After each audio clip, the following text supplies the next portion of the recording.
2020 সালের আগে মানুষ মার্কেট প্লেসে কাজ করতেন, কিন্তু মার্কেট প্লেসের বাইরে অনেক সম্ভাবনাময় সুযোগ ছিল। তবে 2024 সালে এসে মার্কেট প্লেসে কাজ পাওয়াটা এতটাই কঠিন হয়ে গেছে, যেটা কল্পনার বাইরে। যারা নতুন ভাবে ফ্রিল্যান্স শিখতেছেন, মার্কেট প্লেসে কাজ পাওয়াটা তাদের জন্য সম্পূর্ণরূপে চ্যালেঞ্জিং হয়ে উঠেছে। তাই অনেকে আউট অফ মার্কেট প্লেসের দিকে ঝুঁকছেন, যেখানে রয়েছে আরো সম্ভাবনা ও মার্কেট প্লেসের বাইরে কাজ খোঁজার কৌশল নিয়ে আজকের ভিডিওটিতে থাকতেছে গুরুত্বপূর্ণ আলোচনা। আপনি কি জানেন ফেসবুক বাইরের একটি খনি? যদি আপনি সঠিকভাবে ক্লায়েন্ট খুঁজতে পারেন, তাহলে আপনার জন্য অপেক্ষা করছে সম্ভাবনাময় ক্লায়েন্ট। সালামু আলাইকুম এভরিওয়ান, লার্ন বিডি ইনস্টিটিউট পক্ষ থেকে আর একটা নতুন ভিডিওতে আপনাদের সকলকে স্বাগতম জানাচ্ছি। আমরা এই চ্যানেলের মধ্যে ফ্রিল্যান্সিং, ডিজিটাল মার্কেটিং এবং স্কিল ডেভেলপমেন্টের বিভিন্ন সহজ ও টিপস শেয়ার করে থাকি। আপনি যদি নতুন কিছু শিখতে আগ্রহী হন, তাহলে আমাদের চ্যানেলটি সাবস্ক্রাইব করে রাখুন এই মুহূর্তে, যেন এরকম নিত্য নতুন ভিডিও সবার প্রথম আপনার কাছে পৌঁছে যায়। বেশি কথা না বলে চলুন মূল ভিডিওর দিকে যাওয়া যাক। আপনারা দেখতে পাচ্ছেন আমরা একটা নতুন উইন্ডোজে চলে এসেছি। এখানে আমাদেরকে লিখতে হবে ফেসবুক অ্যাডস লাইব্রেরি। ফেসবুক, আমি এখানে লিখতেছি ফেসবুক অ্যাডস লাইব্রেরি। এটা লেখার পর সার্চ বক্সে ক্লিক করলাম। ক্লিক করার পর আপনারা দেখতে পাচ্ছেন এখানে নতুন একটা ইন্টারফেস ওপেন হয়ে গেছে। এখানে আমি ফেসবুক অ্যাডস লাইব্রেরিতে ক্লিক করলাম। ক্লিক করার পর আপনারা এখানে দেখতে পাচ্ছেন যে নতুন আরেকটা ইন্টারফেসে আমাদেরকে নিয়ে এসেছে, যেখানে আমরা দেখতে পাচ্ছি এখানে একটা বিভিন্ন অপশন এখানে রয়েছে। যে অপশন গুলোর সাথে আমরা পূর্বে পরিচিত, হয়তো কেউ ছিলাম, হয়তো কেউ ছিলাম না। সো আজকে আমি পরিচয় করিয়ে দেবো, এটা হচ্ছে ফেসবুক অ্যাডস লাইব্রেরি। যেখানে সার্চ বক্সে এখানে সর্বপ্রথম আমাদের এইখানে কাজ রয়েছে। এই কাজের ড্রপডাউন যে অপশনটা দেখা যাচ্ছে, এখানে আমরা ক্লিক করব। আমরা যে দেশের ক্লায়েন্ট খুঁজতে চাচ্ছি ফেসবুকের মাধ্যমে, আমরা সেই দেশের ক্লায়েন্ট, সেই দেশটাকে সিলেক্ট করব। আমি এখানে কানাডা লিখে সার্চ করলাম। আমি কানাডা লিখে সার্চ করতেছি। এখানে কানাডার যে অপশনগুলো, যে কান্ট্রিটা আছে ওটা সিলেক্ট হয়ে গেল। ক্যাটাগরিতে আসবেন, অল অ্যাডস এ ক্লিক করবেন। ক্লিক করার পর এইখানে এসে আপনি যেই ধরনের সার্ভিস সেল করতে চাচ্ছেন, আপনি যেই ধরনের ক্লায়েন্টকে খুঁজতে চাচ্ছেন, আপনি সেই ধরনের ক্লায়েন্টের বিজনেস সম্পর্কে এখানে লিখে দিতে হবে। যার ফলে বিভিন্ন ক্লায়েন্ট এখানে শো হয়ে যাবে। আপনি মনে করেন বুকস লিখে সার্চ করবেন, বুকস লিখে সার্চ করলাম। যারা বই সেল করে থাকে, আমি তাদের কাছ থেকে তাদেরকে আমি আমার ক্লায়েন্টে কনভার্ট করতে চাচ্ছি।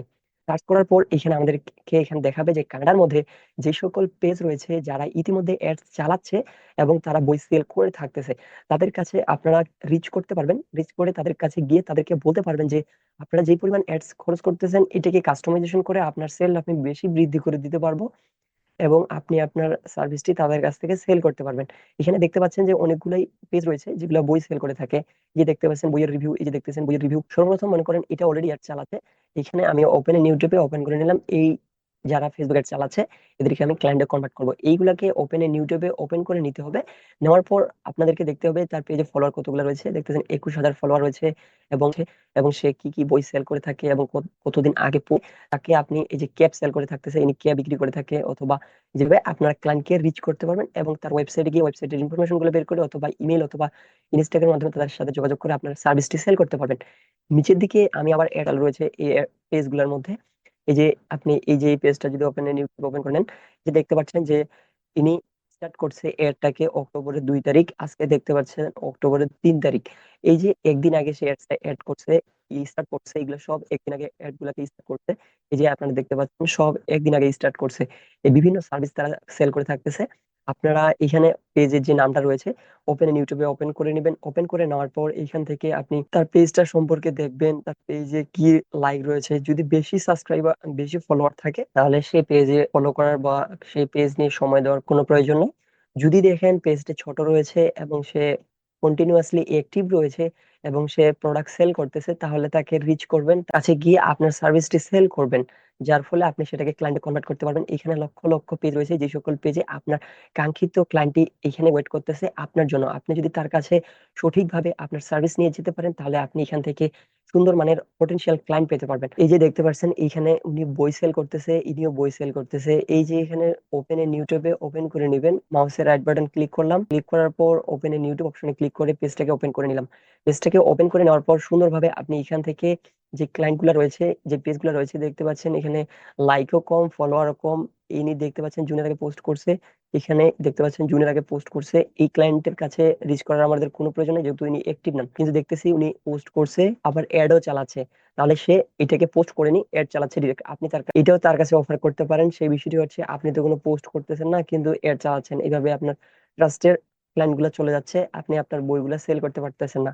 তাকে অফার করতে পারেন সর্বপ্রথম আপনি পোস্ট করুন এবং সেই পোস্ট থেকে অ্যাড রান করুন, তাহলে আপনার সেল দ্বিগুণ বৃদ্ধি পাবে। এভাবে আপনি তার কাছে পৌঁছে আপনি তার কাছে আপনার সার্ভিসটি সেল করতে পারেন। আশা করছি বিষয়টা বুঝে গেছেন, এবং এটা কিভাবে কি করতে হবে এটাও আশা করতেছি আপনারা সকলে অনেক বুঝে গেছেন যে কিভাবে ফেসবুক থেকে আপনাদেরকে ক্লায়েন্ট খুঁজে বের করতে হবে। ক্লায়েন্ট খুঁজে পেয়ে গেলেন, এরপর আপনাদেরকে অবশ্যই এখানে গিয়ে রিচ করতে হবে তাদের কাছে। এবং ফেসবুক অ্যাডস ক্যাম্পেইন পরিচালনা করতে গেলে একটি শক্তিশালী পোর্টফোলিও থাকা অত্যন্ত জরুরি। যদি আপনার আগের কোনো অভিজ্ঞতা না থাকে তবে চিন্তার কোনো কারণ নেই। আমি পূর্বেই পোর্টফোলিও তৈরি করার উপর একটি ভিডিও তৈরি করে রেখে দিয়েছি, যা আপনার খুবই দরকারি। ভিডিওটি যদি আপনি দেখেন তাহলে আপনার জন্য অনেক উপকার হবে, সেটা আমি বলে মনে করি। আমি এন্ড স্ক্রিনে ভিডিওর লিঙ্কটি দিয়ে রাখতেছি, আপনি চাইলে সেখান থেকে দেখে আসতে পারেন। আজকের ভিডিওটি আমরা এ পর্যন্ত রাখতেছি। নতুন ভিডিও আসা অব্দি সকলে সুস্থতা কামনা করছি। সবাই ভালো থাকবেন, সুস্থ থাকবেন। আসসালামু আলাইকুম ওয়া রাহমাতুল্লাহ।